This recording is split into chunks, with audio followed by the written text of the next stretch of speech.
because at the end of the day, America is going to want a president who is a decent human being, who doesn't shit on other people, who has some interest in the American people, some interest in something beyond himself. I think at the end of the day, people are going to reject this bigoted, divisive figure. I'm just giving you the answer to the question you're asking all night long. Why do they vote for Donald Trump? It's not always because they like him. No, it's because stuff like that is kookier to them. Bill Maher just lit Adam Schiff up. And this wasn't your average late-night jab. This was a full-on verbal smackdown that had the whole room gasping. Maher didn't just throw shade. He brought the whole eclipse. It all kicked off when Schiff, clearly feeling bold, launched into his usual anti-Trump routine. He called Trump a self-absorbed narcissist who only cares about himself. Nothing new, right? But Schiff didn't stop there. He doubled down, saying Trump was obviously guilty of every accusation ever thrown his way and made it clear he thinks Trump should never, ever be allowed near the White House again. I think it's true justice.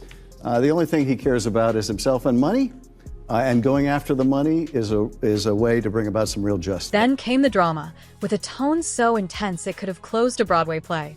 Schiff warned that if Trump ever returned to power, it would be game over for democracy. His message? Fear Trump. Fear the future. Fear everything. Except facts, apparently.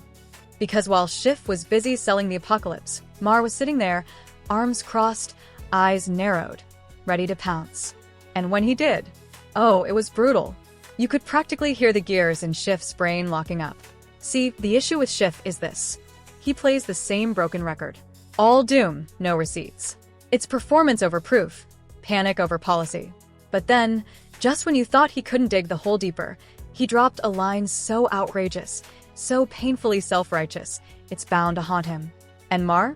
He caught it, held it up, and tore it apart piece by piece with the kind of wit that leaves bruises.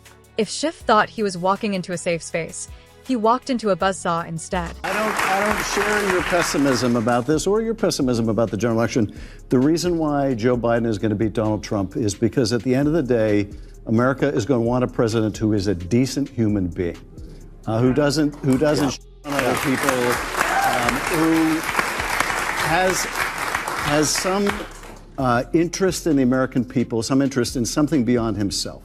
I think at the end of the day, people are going to reject this bigoted, divisive figure. Schiff kept firing shots at Trump like he was trying to win a roast battle. But instead of landing hits, he ended up punching the air. He threw out every insult he could dig up, hoping something would stick. But here's the kicker. The line that's probably haunting him in his sleep right now. Schiff stood there, chest out, and confidently predicted that Joe Biden would easily win the next election. Bold move, right? Well, cut to today, plot twist. Donald Trump is back in the Oval Office. That smug prediction aged worse than gas station sushi. Schiff's once confident flex now looks like a comedy bit gone horribly wrong. And the man scrambling to spin it like he didn't just completely fumble on national TV? It's poetic justice in 4K. While Schiff was on his never-ending monologue, the vibe on set was tense. You could practically see Bill Maher fighting the urge to roll his eyes into another dimension. But Stephen A. Smith? Oh, he didn't hold back one bit. The man came in swinging. Before Maher could even clap back, Stephen A. dropped the filter, laced up the verbal gloves, and went off. He called out Schiff and his political crew for their obsessive campaign to take Trump down over the years, from shady media takedowns to investigation after investigation. Stephen said what everyone was thinking. They tried everything and still lost. And I'm just getting tired of seeing so much stuff targeted in his direction, but somehow, some way he still survives. I mean, we're talking about a situation where he's still going to be the GOP nominee. He's still going to be running for president. You're President Biden. That's the individual that you're going to have to beat. 4 indictments, 91 counts. They ain't even bringing up the bankruptcies, ain't even bringing up this particular issue with this civil case. And somehow, some way, he puts cats to shame because he clearly has more than 9 lives. I mean, come on. This wasn't just a disagreement. It was a beatdown with facts. Stephen didn't care about ruffling feathers. He was locked in and letting it rip, dragging Schiff's whole operation with the energy of someone who's done pretending. And Schiff, let's just say, if the cameras weren't rolling, he might have hit the exit sign early. They've dragged out every controversy from the archives, thrown around the wildest comparisons. Some even tossed Trump's name next to history's darkest villains. He's been labeled everything from a democracy destroyer to the cause of every national headache. And yet he's still standing. Not just surviving, thriving. Against every prediction, every takedown, every hit job, Trump has flipped the script. Now he's louder, bolder, practically untouchable. The more they try to cancel him, the bigger his crowd gets. He's the glitch in their political matrix, a force they can't control, can't predict, and definitely can't ignore. Love him or hate him, one thing's undeniable. Trump has become the political mystery they can't solve. And it's driving them nuts. After sitting through Schiff's nonstop anti-Trump sob story, Bill Maher had finally had it. He snapped. No polite pushback. No gentle correction. Just pure, unfiltered chaos. Maher went straight for the jugular. No intro. No warm-up. He told Schiff exactly what millions are thinking, but no one on cable news will say out loud. This is why Trump keeps winning. He ripped into the Democrats for pushing empty promises and tone-deaf policies that don't reflect real life anymore. He said they've lost the plot, more focused on moral lectures and performative outrage than actual solutions. The Atlantic put out an article last year, and it was called Separating Sports by Sex Doesn't Make Sense. Right. And talked about how we separate sports like the WNBA and the just because it's just socialization. This is insane. I agree. Okay. That's why people vote for Trump. Because there's stuff like that on the left that people just go, I know Trump's horrible, but separating by sports by makes perfect sense. And if you think it doesn't, you can't leave the... They're busy preaching. Trump's just talking to regular folks, loud and clear. And that, Maher said, is why voters keep pulling the Trump lever. He didn't sugarcoat a thing. Maher laid it out raw. The left isn't losing because of Trump's lies. They're losing because of their own arrogance. Every time they ignore average Americans' concerns, they fuel the very thing they're trying to stop. Let's talk about one of the biggest eye-roll moments in recent memory. The Democrats' push to erase biological lines in sports. They doubled down on the idea that men and women should compete head-to-head on the same field, no questions asked. For a huge chunk of Americans, this wasn't just confusing, it felt like an insult to basic common sense. But instead of listening to the backlash, instead of even pretending to hear the public out, they played the same tired card, branding all criticism as hateful noise. They ignored the concern, labeled it bigotry, and marched forward like nothing was wrong. That's not leadership. That's delusion. And Maher? He wasn't having it. He called it what it is, ideological overreach. It doesn't inspire. It doesn't unite. It repels. It turns off voters faster than a bad campaign ad. Maher said, when people feel like the only choices are chaotic dogma or someone who at the very least speaks in plain language and lives in reality, they'll choose reality every single time. And right now, that choice is Trump. But then came the twist. Did Adam Schiff really just throw Biden under the bus? Because what he said next raised eyebrows across the room. I take the opposite view. I don't think he should have given the pardons at all. Really? No, I don't think he should have, and I was vocal about that at the time. Can you refuse a pardon? That's less clear because in the case of the January 6th committee, he pardoned essentially the whole committee. While trying to distance himself from the fallout of January 6th, Schiff, who was knee-deep in the committee investigations, casually slipped in a comment that sounded real suspicious. Almost like he was separating himself from Biden's leadership altogether. Schiff, along with the rest of that panel, just happened to walk away with political immunity, handed a pardon while they spent months pointing fingers and serving up guilt. The irony? Thick. The timing? Sketchy. The message? Clear.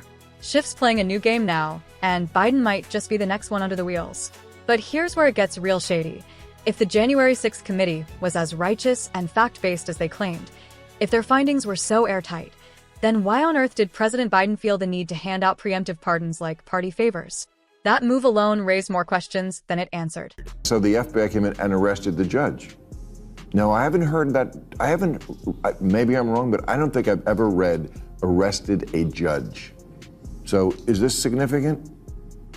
Well, I think I'm not going to comment on something I don't know more about than what you've just told me. You read about it too. Yeah, I mean, I read about it, but I don't know. So you don't trust anything either, and you work for the New York Times. Well, and now Schiff's out here trying to play it cool. He's brushing off the pardon like it wasn't even necessary, like Biden just got a little trigger-happy with a protection pass. He won't say it straight, but the way he dances around it, you can feel the message. Biden might have panicked. And just like that, Schiff ends up biting the hand that bailed him out. Trying to save face from the political blowback, he low-key throws Biden under the bus, without technically saying his name. Classic DC double play. One minute you're soaking up the safety net, next minute you're pretending it doesn't exist. But people noticed. Everyone noticed. And trust, Biden's team? They're not loving this little public display of selective amnesia. Schiff might think he's being slick, threading that political needle, but the seams are coming apart fast. The cracks in his act are loud enough to hear from across the aisle. And Bill Maher? He pounced. No hesitation. He didn't just call out Schiff. He dragged the entire media circus with him. Maher tore into mainstream outlets for turning into political mouthpieces instead of actual journalists. He said what millions are thinking. They're not reporting anymore. They're choosing sides. Even Bret Stephens, yes, a columnist at the New York Times, couldn't keep quiet. He publicly admitted he's not sure he can trust his own paper's reporting. Let that sink in. A senior writer at the paper itself is questioning the integrity of the headlines being printed under his own roof. Catholic schools are popular now, even with people who aren't Catholic, because it's the last place you can send your kid to get an old school education. And they just tell the kids, forget about the Jesus stuff. Just, to them, that's okay indoctrination, as opposed to some of the other indoctrination that goes on. And also, the Catholics don't put up with bullshit. They take your phone, you have to learn your P's and Q's and your grammar and all this kind of stuff. And that's what I just don't understand, that parents don't have the whip hand anymore. Not that you should actually use a whip. When the insiders start raising red flags, you know it's rotten to the core. And that right there is exactly why Trump's base keeps growing. Why millions of Americans have tuned out legacy media and gone searching for something real, something raw, something the mainstream can't spin. At this point, it feels like nearly every big-name news outlet in America has been straight-up hijacked, especially by the left. These were once respected institutions built to challenge power and hold truth above all else. But now, they're out here playing backup singers to political agendas, parroting talking points like it's karaoke night at the DNC. It's hard to stomach. Journalism, the so-called backbone of democracy, now looks more like a Broadway show, just with worse writing. Every time a trusted media name fumbles, it's not just a mistake. It's another illusion shattered for millions of people who used to believe the press had their back. And for a growing number of Americans, this just confirms what they've suspected all along. If you're searching for truth, you're not going to find it echoing through the corridors of establishment media. You've got to dig deeper, look elsewhere, and question everything. The unraveling didn't just start overnight. We all remember when the cultural shift really took off, when Democrats leaned full throttle into woke politics, ditching morality and tossing out basic common sense like yesterday's headlines. That's when things started to crack. That's when the cultural glue began to peel. Suddenly, kids were being propped up like miniature philosophers, while parents, especially fathers, got written off like outdated props. Flip on any Modern Family sitcom, and it's right there. Clueless dad, know-it-all teen, and a complete absence of structure or balance. It's not just entertainment, it's a message. And people are picking up on it. The values that once anchored families and grounded communities, replaced with feel-good slogans and identity politics. What used to be real is now scripted. And what used to be sacred is now treated like a punchline. I respect the fact that you don't share my pessimism. I truly do. I understand where you're coming from. But I think that's part of the problem.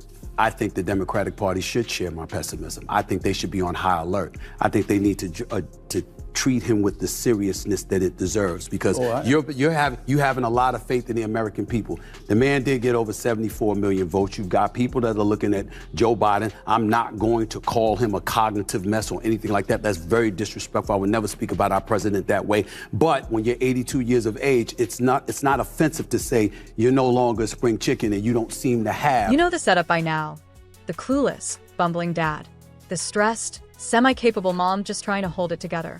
And of course, the all-knowing, sarcastic kid dropping zingers like a mini stand-up comic. At first, it felt like harmless fun. But over time, that joke turned into a blueprint. What started as sitcom punchlines morphed into a full-blown cultural message. And people soaked it up. Entertainment quietly became indoctrination. Suddenly, rules were optional. Respect was old school. And consequences? Negotiable. Kids weren't just characters anymore. They were cast as the moral authorities. Meanwhile, discipline got rebranded as oppressive, and family structure was tossed aside like expired milk in favor of flashy virtue signals and trendy progressive slogans. And now, we're living in the fallout. The family unit, once the core of society has been benched. And the cracks are everywhere. This cultural shift didn't just alienate conservative voters. It confused moderates, pushed independents away, and cost the Democrats big time.